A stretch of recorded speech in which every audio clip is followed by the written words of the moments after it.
I'm going to show you how to calculate several parameters for a wave and then ultimately develop an equation that describes that wave in all places and all times. So I think the easiest physical situation to visualize with waves is waves on a string. And so that's the example I'm going to do. So let's say we go to the gym and we get one of those heavy ropes and we grab it and we whip it up and down. Okay, so draw it a little longer. So we go grab it, pull it up and down, and we need to calculate a whole bunch of things. We, of course, need some data first. So we need to know the tension in that rope that we're pulling on.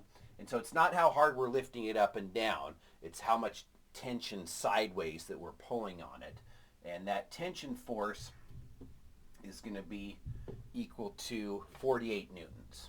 Okay, and I don't know if these numbers are totally realistic, but I think they're not too bad.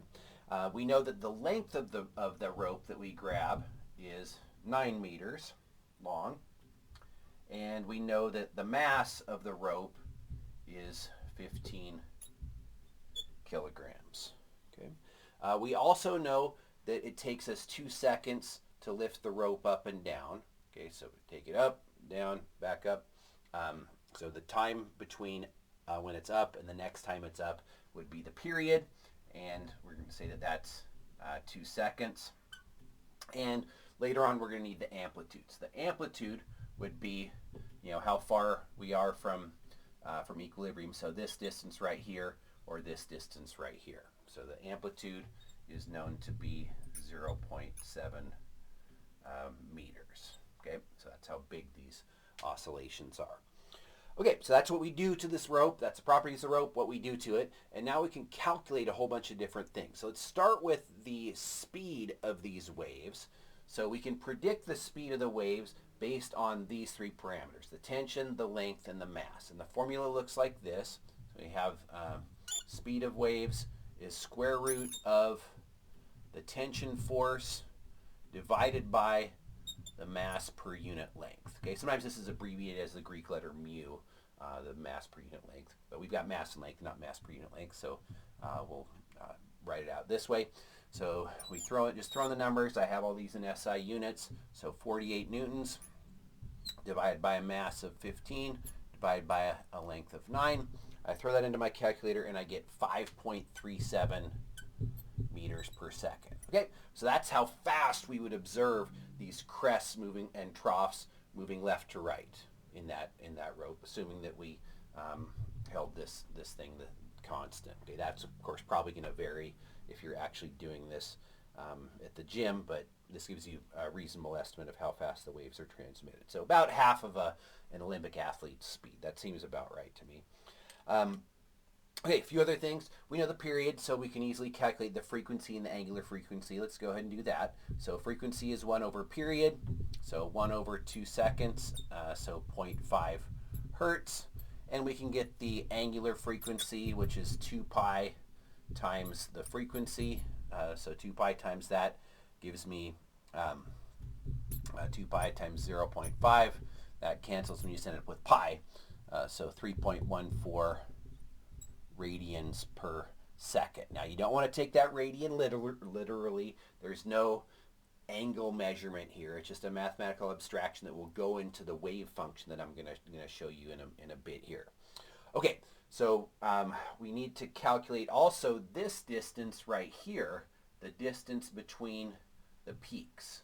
Okay, so we decided based on how high up and down we go with this rope what the amplitude is, but the wavelength is just a consequence of several of these other things. So we know the speed and the frequency, so we can use this equation here, speed is wavelength times frequency, to calculate the wavelength. Okay, how far apart the peaks are, assuming we maintain this tension and maintain the period of oscillation.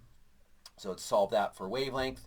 Wavelength would be the speed over the frequency, and so I use 5.37 over 0.5 hertz, and I get 10.74 meters. Okay, and then I can get a second thing that describes basically the same idea, but it's more of a mathematical abstraction, kind of like the the angular frequency, and that's the wave number. So the wave number is 2 pi over the wavelength, so 2 pi over 10.74, and I get an answer of 0.59 radians per meter. Okay, so again, just like angular frequency, not something we can imagine going up with meter 6 stopwatches and protractors. We can't measure that, but it's a useful number.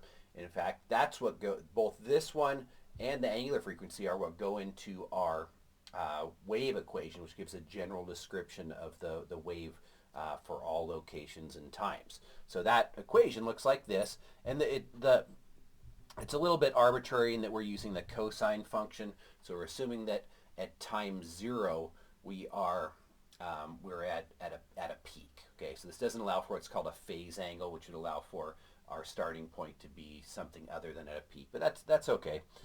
So it would be the amplitude times the cosine of omega t minus, oh sorry, I should do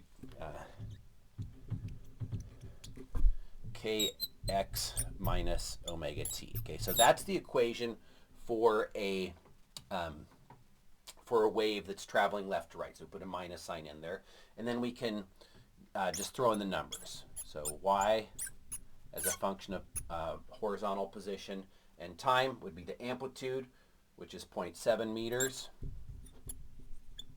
times cosine of k, which is 0.59, x minus the angular frequency, which is 3.14 times t. So if we wanted to know what one of these pieces of string was doing, okay, any piece along this length at any given moment, we just throw in the horizontal position, we throw in what time we want to know what it's doing, and we could precisely calculate what that piece of rope was doing.